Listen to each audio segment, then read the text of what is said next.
Ladies and gentlemen, we have here a very dear friend of Barbara, who is our lead singer for today.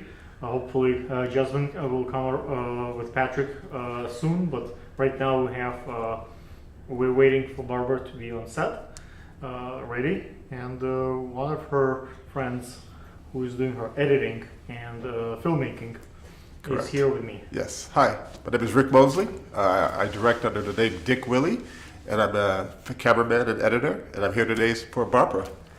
Okay, how do you become editor and producer, and what makes you great? Well, I've been doing it for a while. I started off as a PA, worked my way up to the ranks, to director, cameraman, and editor. And it's just my love for filmmaking that has driven me to do what I do. School for this? Oh yes, definitely. I went to practice? Full Sail, Center for Recorded Arts in Florida, the film program, years ago. And I've went from film, I've been directing on film and video, and now I'm an independent contractor at a small production company, and I shoot mainly on... How do you source your jobs? Like, where do you find your gigs? Now I've been working steadily off word of mouth. People come to me, So people find me, they send me the tracks. Referrals and the well, people who know who you are. Yeah, from my work. They can Google me, basically. And now it's just word of mouth, a lot of friends. So you don't do like social media marketing? No, I don't have to. You pass that. You I don't already have to have do that, plenty of clients waiting in line. Yeah, I'm not looking for people. People look for me, and they send me a track. So maybe you charge not enough. Maybe if you would charge more. Well, I have done budgets from 50,000 to 500. So and they still have those. Yeah, it's the love. It's the love of the filmmaking and the editing that keeps me going. That makes me want to do it. How's your family taking this? It takes a lot of time. Personal life. I think it's actually beneficial for a family life in this because I don't have a 9 to 5. I can stay home for 3 or 4 days and edit, or I could go away for a week and shoot and come back. So I see. I don't have that hang up, you know. What are the ways for the new filmmakers and new editors to become someone like you? Right. Is there any advice that they can take? Yeah, I would say find your own path. Be the first you can be, not the next somebody else. That's why when you asked me about trends, I said I wasn't really interested in trends. I'm more interested in your own style. That and creating and new styles, actually. You know, coming up with new ways and new technology and new ways to edit and light to come up with things. I don't know if you have seen my new fairy tale style. When I shoot weddings, I used to shoot it like a traditional, then for a journalistic style, and now the way I edit it, it's more like a fairy tale, like a Cinderella, like in a particular movie. Let's say if they want to be on the whole wedding been produced as the Star Wars or the Godfather, whatever thing it is, and I just do, or Michelangelo, or the I don't know, Salvador Dali. Of course, I go in that particular style, and I position them, and I like it's resembled. Like a painting almost. Like a painting, yes. Oh, excellent. I bring a lot of when we print.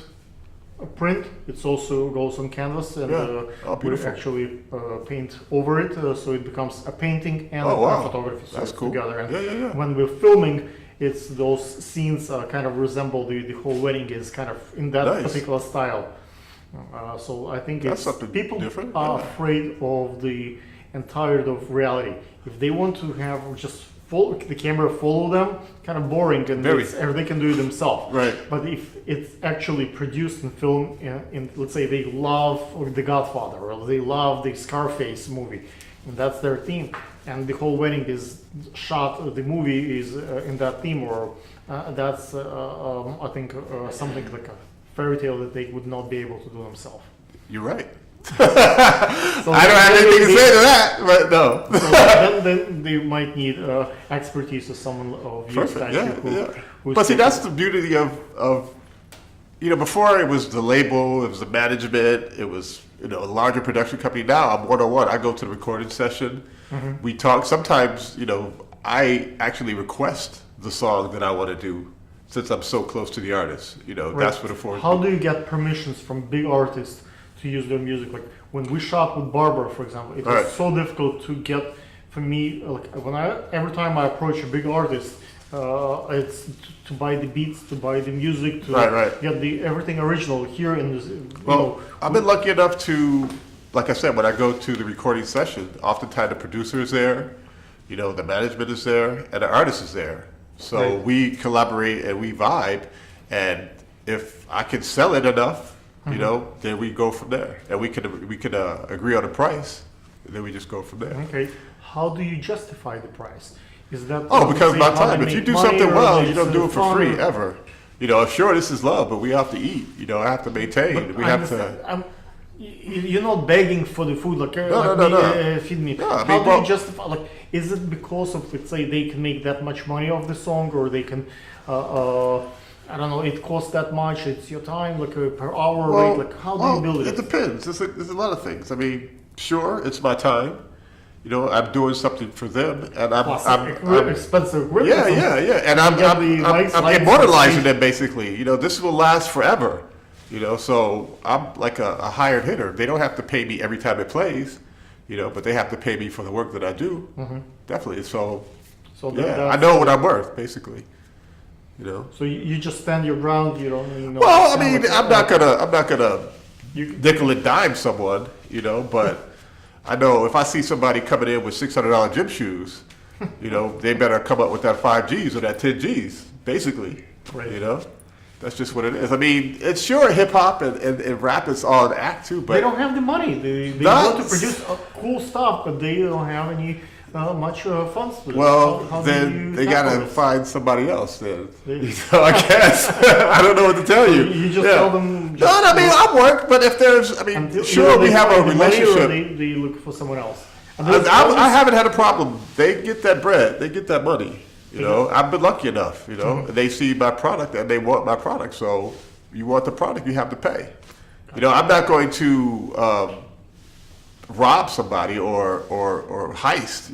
If I see a situation or if the song is something that I believe in or I think it's going to go that much further, then I might cut a deal. Do you work on royalties? No, No, no. just Yeah, just straight. hire guns, just really. I mean, royalties, that's a whole, how am I gonna get those? I gotta look at SoundScan, I gotta, you know what I mean? How am I gonna do that? ASCAP, what? works for me, but Okay, hey, well, I need to talk to you then, I need to find out. basically, let's say we put up Barbara work on the iTunes. Right, Let's say it's 99 cents in download. Right. We split it. Let's say there are 4 of us, so we produce. It's split 4 ways. So let's say iTunes, Apple takes like a 30% cut, and then Right. whatever left, we sell 1 million of those. We break it. So it's like that's, very. I haven't, I'm not, that's rarefied air for me, I'm not there yet. I'm not even going for that, I'm not. I have the space. I have the camera. I can shoot here Well- or something, but I cannot sing like Barbara. Right. I cannot edit like you. I Okay. cannot do like a Okay. Brasco the bits. So Okay.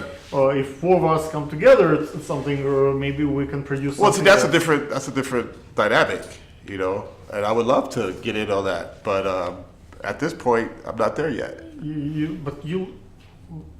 So you have not worked on royalties like a No, for an end no, result. You I just just pay- pay and I'll do what you do, and I'm not even. I mean, it's up to them to even promote it, Right. because I'm not waiting on that project. I'm basically when I'm editing You this have project, so I've already many, shot. So many gigs coming. Yeah, or yeah. You don't have to. Okay. Yeah, So I'm lucky that way. right, but I understand for me, for example, if I can have, let me step aside from this. I'll show you a couple of things. So when I do something of that statue, right, like my books, for example.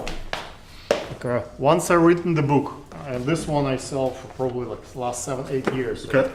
On my calendars, the royalties on this perpetual. So Oh, as long as I yeah. sell it, Yeah. I did it once, and it's every year as many as sell. This is your baby, though. You did it from beginning to end. This is your product, right? Right, but yeah, what I'm saying is, every time you want to eat, you have to film, you have to edit. yeah. If you stop doing this, God forbid you get sick or something, you would not be able to make a living out That's of this. true. For me, I'm pretty wealthy already.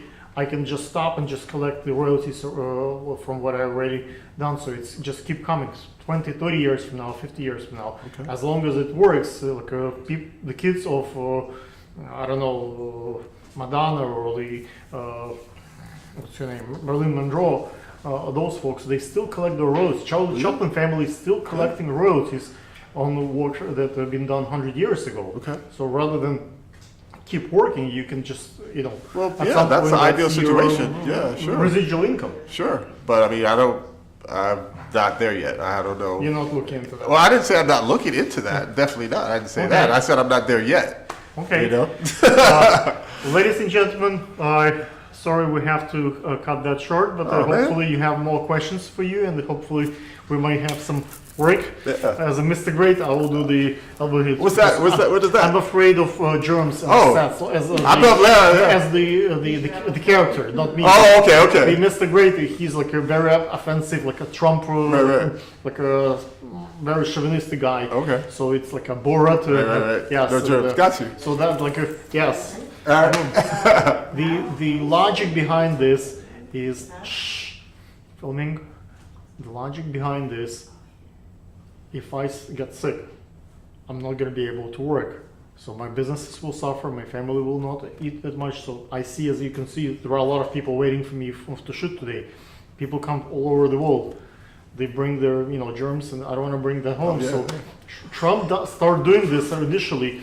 He refused to shake hands with Right. folks, not because he afraid of shaking hands, but because his business is so much dependent on him personally. Right. He's the brand, so if he's sick for a couple of weeks, he's out of the picture. So that's has dig nothing to do with the actually being like an eccentric. Right. It's a very practical Yeah, I can dig solution in his case. I might try that. When you see go to the conferences, when you go to airports, you Oh yeah, forget about stuff, it. Yeah. you have little kids at home, ch- and his son has some, I believe, some issues with it. So that was his logic. People thought that he is being rude and offensive Right, in that yeah. sense. It had can understand actually he didn't have time to explain to everybody Right. why he's doing this. Just Right. they said, oh, he's probably a rude guy. Okay. Cool. Okay, guys, cut.